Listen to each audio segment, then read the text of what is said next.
stepmother ties millionaire's 6-year-old daughter to a beehive, and it was at that moment that Rita Santos realized that all the signs she had observed for months were merely preparation for this macabre scene.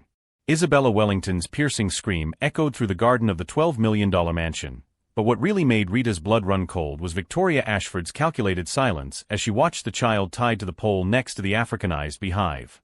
"Please, Mommy Victoria, I promise I'll be good." The 6-year-old's voice pleaded desperately, but the platinum-haired woman merely checked the Cartier watch on her wrist with the coldness of someone scheduling a business meeting. Rita dropped the vacuum cleaner in the main hallway and ran toward the back of the property. Her 45 years of life had never prepared her to witness something like this, but her 15 years working in the homes of wealthy families had taught her a valuable lesson. People with money believe they can buy even the conscience of others. "Isabella, dear, you need to learn that disobedience has consequences," Victoria murmured, adjusting her Prada sunglasses as she watched the bees begin to stir. "Your father is in Zurich until Thursday. No one will hear your screams here."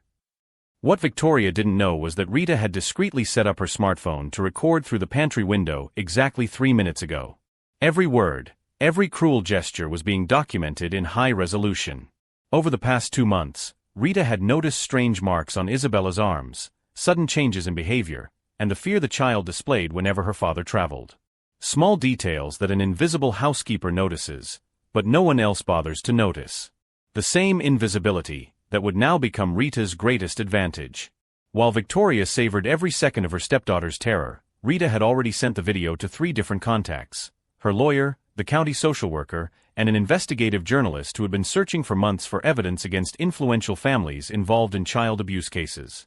But what happened in the next 5 minutes would transform a simple domestic worker into the person responsible for bringing down a sociopath's empire. And Victoria Ashford was about to discover that underestimating someone can be the most costly mistake of a lifetime. If you've ever witnessed injustice disguised as privilege, be sure to subscribe to the channel to find out how one determined woman turned her position of invisibility into the most powerful weapon against those she believed were above the law. Victoria Ashford never imagined that her own sadistic instincts were being meticulously documented by someone she considered human furniture. "You know why I'm doing this, don't you, Isabella?" Victoria circled around the bound child like a predator analyzing its prey. "Yesterday you told your father that I was being mean to you. Lies have consequences, dear." The Africanized bees buzzed more and more agitatedly around the disturbed nest, and Isabella cried uncontrollably, her small body trembling with terror. But what struck Rita most was the calculated coldness in Victoria's eyes. There was no anger, only pure pleasure in inflicting suffering.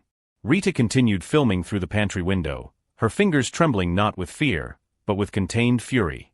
During 15 years of cleaning the homes of privileged families, she had witnessed a lot of prejudice disguised as politeness, a lot of abuse masked as discipline.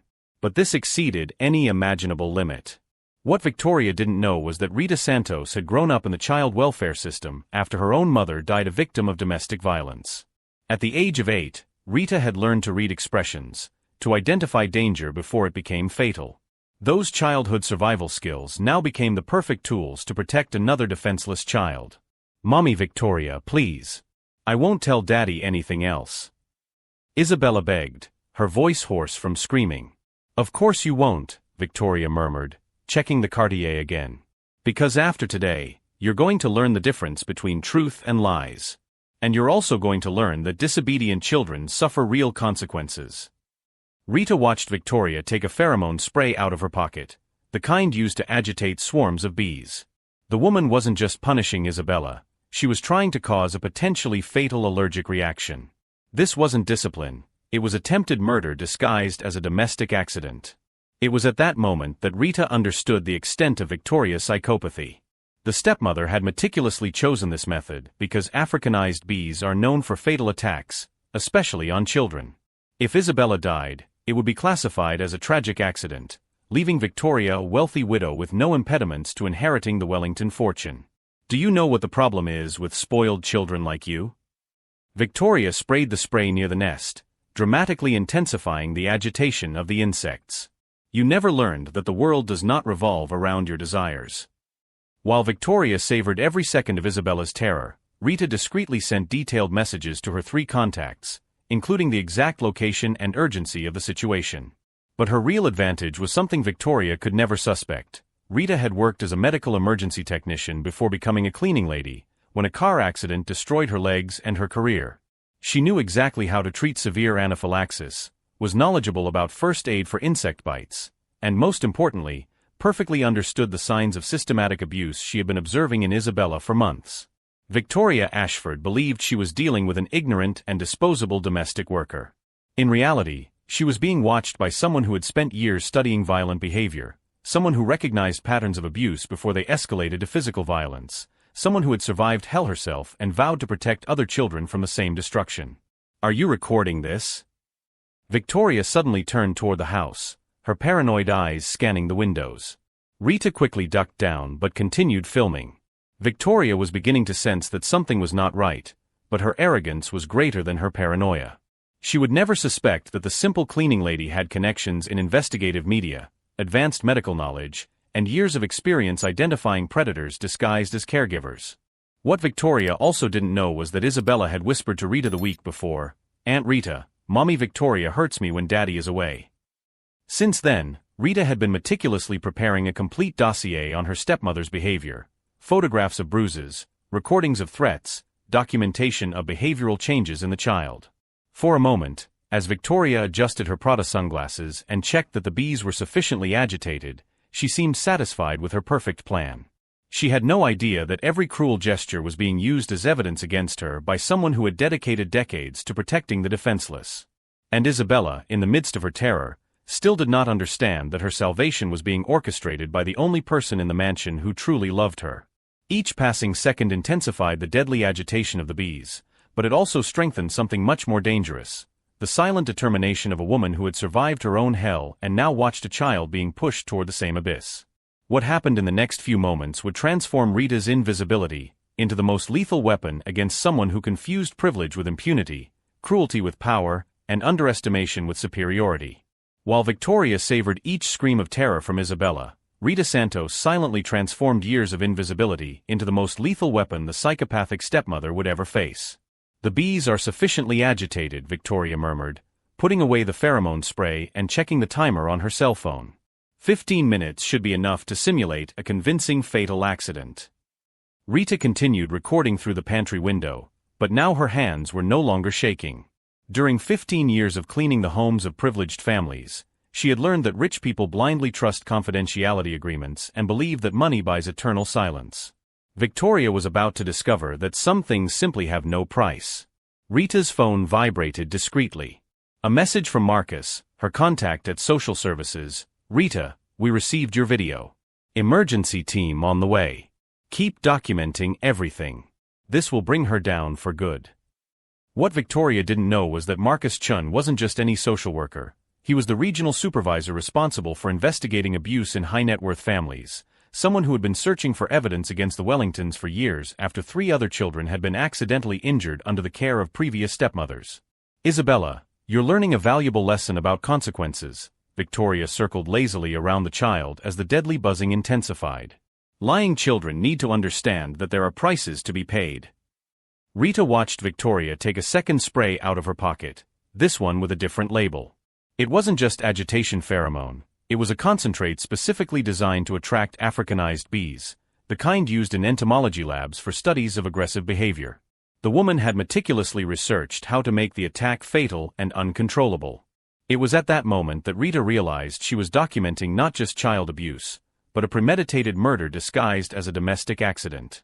Victoria had planned every detail: her father's absence on an international trip, the dismissal of other employees due to cost-cutting, even the timer to calculate the exact time needed to cause fatal anaphylactic shock. Rita discreetly sent a message to Samantha Brooks, the investigative journalist. "Sam, I have the evidence you've been looking for years. Victoria Ashford is trying to murder Isabella Wellington now. Broadcast it live if possible." The response came in seconds. "Rita, you're a legend. Going live in 2 minutes. Keep filming. This will destroy her empire." What Victoria also hadn't calculated was that Rita Santos had advanced medical credentials before the accident that forced her to change careers. During 8 years as a pediatric emergency technician, she had treated hundreds of cases of severe anaphylaxis and knew exactly the symptoms, progression, and time required for reversal in children. "Mommy Victoria, I can't breathe properly. Isabella whimpered, her voice becoming hoarse as the first bees began to land on her arms. It's normal, honey, Victoria replied with icy coldness. Soon, you'll stop lying forever. Rita watched the timer on Victoria's cell phone mark 12 minutes. The woman had calculated 15 minutes as a safe time to simulate an accident, but Rita knew that in 6-year-olds, anaphylactic shock began to be irreversible after 8 to 10 minutes of intense exposure. Victoria wasn't just trying to scare Isabella, she was executing a murder schedule.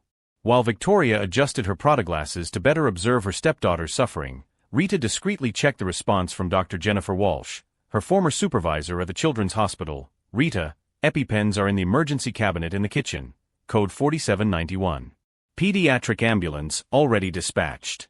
You saved this child. The irony was cruel and perfect. Victoria had fired all the staff to ensure privacy during her crime, but had kept Rita because cleaners are invisible and mute. The same invisibility that now allowed Rita to document, communicate, and coordinate the rescue without being detected. 10 minutes left, Victoria muttered to herself, checking the timer again as she sprayed more attractant near the nest. The buzzing was now deafening, and Isabella was beginning to show signs of genuine breathing difficulty. Rita noticed a bite mark appear on Isabella's neck, followed by another on her left arm. The child was rapidly developing redness and swelling, early signs of a severe allergic reaction that would become fatal in a matter of minutes without immediate medical intervention. It was then that Rita noticed something that made her blood run cold. Victoria was recording everything with a professional camera hidden behind an ornamental tree. The psychopath wasn't just committing murder, she was documenting every second for her own sadistic pleasure. Are you recording this? Rita whispered in shock, adjusting the angle of her own cell phone to also capture Victoria's hidden camera. Victoria smiled for the first time, an expression of pure, terrifying satisfaction. Of course, dear Isabella. I need to document your tragic accident to show the authorities how desperately I tried to save you. Marcus' final message arrived. Rita, we have everything we need. Keep a safe distance. Samantha is broadcasting live to 50,000 people. Victoria Ashford just confessed to her guilt on national TV. Rita watched Victoria's timer hit 8 minutes. Isabella was now visibly swollen, with severe breathing difficulties and clear signs of advanced anaphylactic shock. But something glinted in Rita's eyes that Victoria, in her sadistic arrogance, was completely unable to perceive. The invisible cleaning lady had spent the last 15 minutes orchestrating the most complete and public destruction a psychopathic socialite could face. And Victoria, mesmerized by her own cruelty, still had no idea that every second of her filmed confession was being broadcast live to tens of thousands of horrified people. What happened in the next 2 minutes would not only save Isabella Wellington, but transform Rita Santos into the heroine who exposed one of the most shocking crimes ever documented against a child. And Victoria Ashford was about to learn that underestimating a cleaning lady with medical knowledge, strategic connections, and an unwavering sense of justice was the most catastrophic mistake anyone could make. Victoria's timer read exactly 7 minutes when the first sign that something had gone wrong appeared, the unmistakable sound of sirens rapidly approaching the Wellington mansion. What the hell, Victoria muttered, interrupting her sadistic contemplation of Isabella's suffering to look toward the entrance of the property. The Africanized bees continued to attack the child, who now showed severe swelling and critical breathing difficulties. Rita watched through the window as 3 ambulances, 2 police cars, and a fire truck converged on the mansion. Her contacts had mobilized a full emergency operation in record time, but what Victoria didn't yet know was that every second of her crime was being broadcast live to more than 75,000 horrified people. Isabella. Isabella, where are you? Robert Wellington's desperate voice echoed through the property as the millionaire ran toward the back of the house, followed by a pediatric medical team. Victoria instantly turned pale. Isabella's father was supposed to be in Zurich until Thursday. There was no way he could be there. But Rita had sent the video directly to Robert's personal assistant, who immediately canceled all appointments and chartered a private jet to return. Daddy. Isabella managed to scream hoarsely, her little hands trembling as the bees continued their deadly attack. What's going on here? Robert Wellington appeared in the garden, his face transformed into a mask of utter horror at the sight of his daughter tied up and covered in stings. His eyes turned to Victoria, still holding the pheromone spray and wearing Prada glasses for protection. Robert, I'm so glad you're here. Victoria tried to assume the posture of an innocent victim. Isabella was playing near the nest and the bees attacked. I was trying to chase them away, but... Liar. Rita Santos' voice cut through the air as she emerged from the house carrying an EpiPen and running toward the child. She tied Isabella to the pole and sprayed pheromones to attract the bees. I have it all on tape. Victoria tried to protest, but by then Dr. Jennifer Walsh, who had arrived with the first ambulance, was already administering epinephrine to Isabella while a team specializing in insect accidents worked to remove the remaining bees. Rita Santos, you've been broadcasting live for 18 minutes, said Samantha Brooks, the investigative journalist, approaching with a professional camera. Over 100,000 people just watched Victoria Ashford confess that lying children need to learn that there are prices to be paid, while systematically torturing a 6-year-old child. Victoria's face turned into a mask of utter panic. You can't. This is private property. You have no right to. Actually, we do, interrupted Detective Marcus Chun, displaying a search warrant. Rita has provided sufficient evidence for immediate investigation into attempted murder of a minor. And considering that your confession was broadcast live to hundreds of thousands of people, we won't need much more. Robert Wellington watched his wife with a mixture of horror and disbelief as he held Isabella's hand on the ambulance stretcher. Victoria, why? Why would you do this to my daughter? It was just discipline. Victoria screamed, her composure finally breaking completely. That spoiled child needed to learn that she can't lie about me. She can't make up stories about abuse. You just confessed to child abuse live on national television, Detective Chun said as he cuffed Victoria. An attempted murder through deliberate exposure to Africanized bees on a minor with a history of allergies. Rita watched as paramedics worked to stabilize Isabella, whose swelling was beginning to subside after the application of epinephrine. The child was conscious and breathing, though still very frightened and traumatized. Rita Santos saved Isabella Wellington's life by systematically documenting months of abuse and then coordinating this rescue in real time, Samantha Brooks announced for the live broadcast. Victoria Ashford believed her wealth and social standing would protect her from consequences. She was wrong. As Victoria was escorted to the police car, her expression of panic turned to pure rage directed at Rita. You ruined everything. She was just a cleaning lady. How dare you interfere with my family? Your family. Rita finally replied, walking calmly toward Victoria. Isabella was never your family. She was always just an obstacle between you and Robert's money. But you underestimated one fundamental thing. What? Victoria growled through clenched teeth. You underestimated that defenseless children will always have someone to fight for them, Rita replied with absolute dignity. And that people like you, who confuse cruelty with power, always end up destroyed by their own arrogance. Victoria's phone began to ring incessantly, journalists, Wellington family lawyers, company executives demanding explanations. In a matter of minutes, the live broadcast had made Victoria Ashford the most hated person in America. Robert Wellington approached Rita as Isabella was carefully placed in the ambulance. How can I thank you? By taking care of her, Rita replied simply. And by making sure no one else ever has the opportunity to hurt her. As the ambulance drove away with Isabella stabilized, Victoria watched from the police car as her life of privilege and impunity crumbled completely. Every person on the property, paramedics, police officers, journalists, looked at her with utter revulsion. Marcus Chen approached Rita with a smile of admiration. 15 years investigating cases of abuse in wealthy families, and I've never seen such complete and well-documented evidence. You didn't just save Isabella, you're going to help save other children who are suffering in silence. Samantha Brooks' live broadcast had reached over 200,000 views, and the hashtag Justice for Isabella was already among the national trending topics. Victoria Ashford had instantly become synonymous with cruelty, while Rita Santos emerged as a symbol of courage and child protection. But while justice finally came for Victoria Ashford, one question remained. Would it be possible for Isabella to completely overcome the trauma she had suffered, and how would the worldwide exposure of this case forever change the way society protects its most vulnerable children? 6 months later, Rita Santos looked out the window of the national television studio as she prepared for yet another interview on child protection, now as National Director of the newly created Isabella Wellington Foundation for Combating Child Abuse.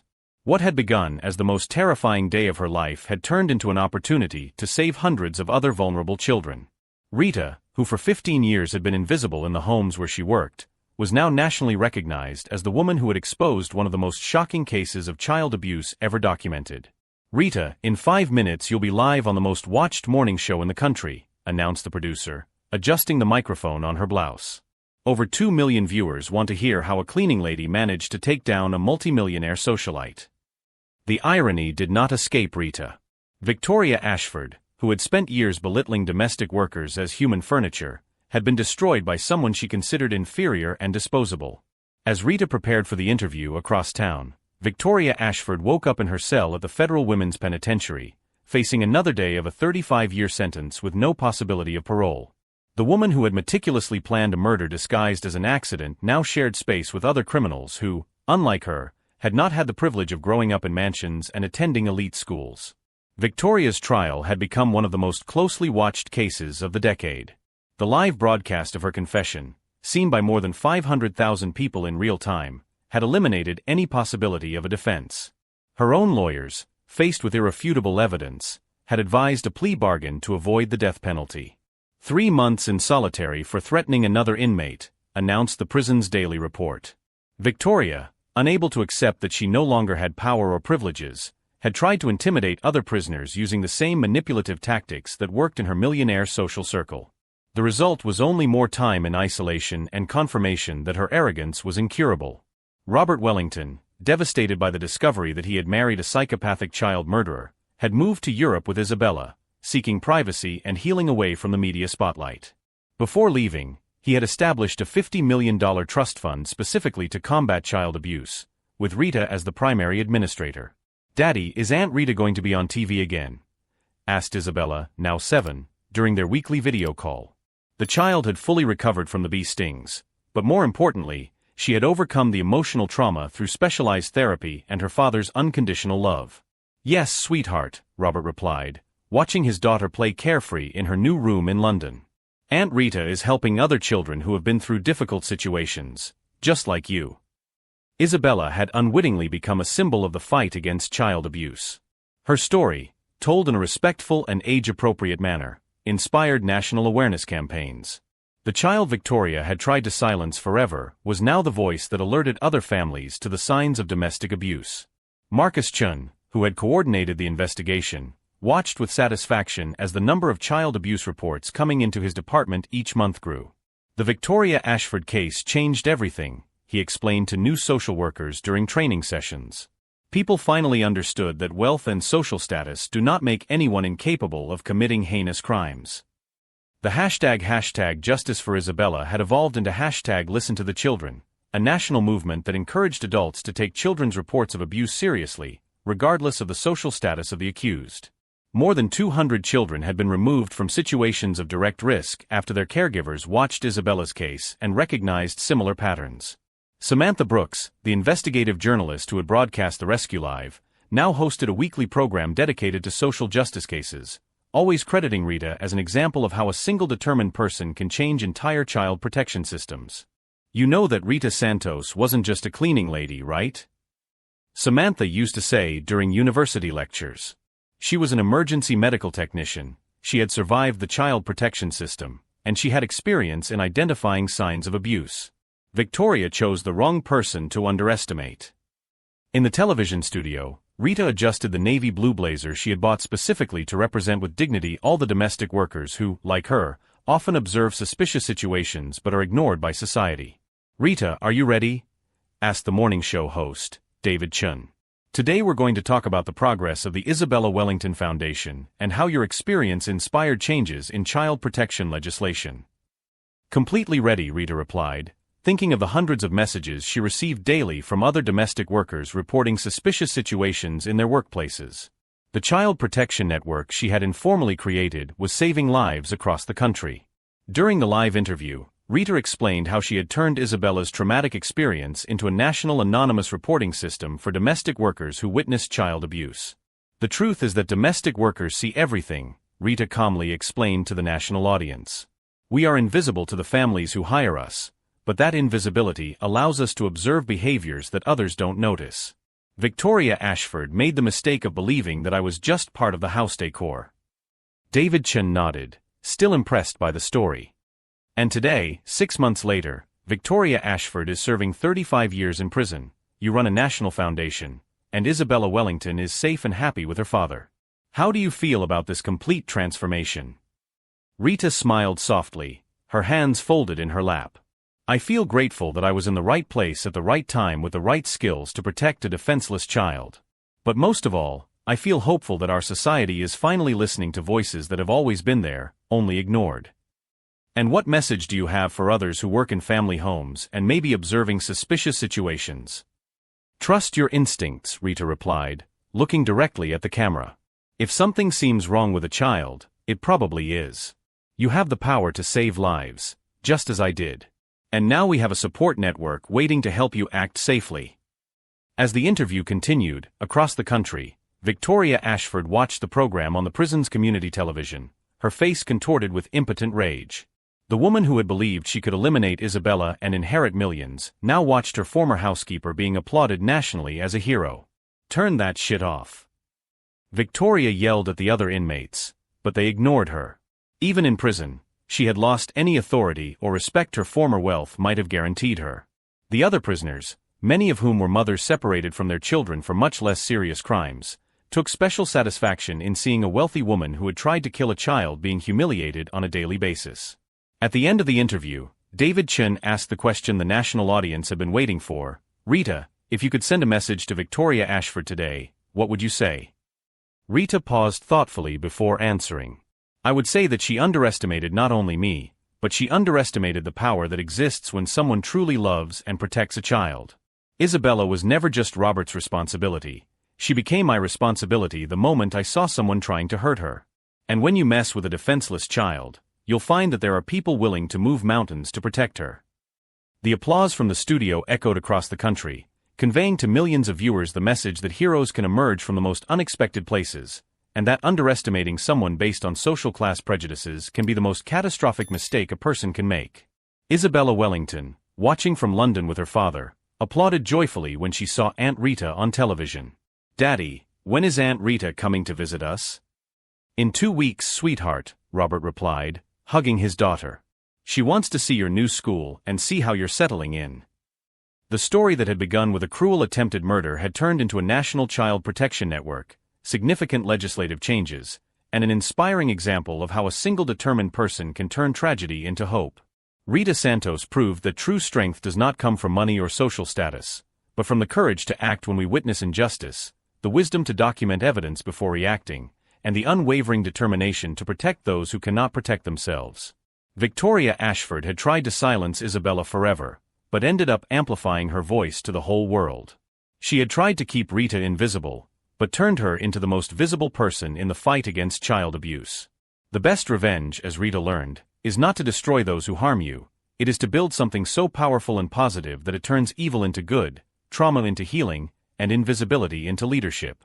If you believe that real justice comes from the courage to act when others remain silent, subscribe to the channel and share this story to remind everyone that heroes can emerge from the most unexpected places, and that we should never underestimate the power of someone determined to protect a defenseless child.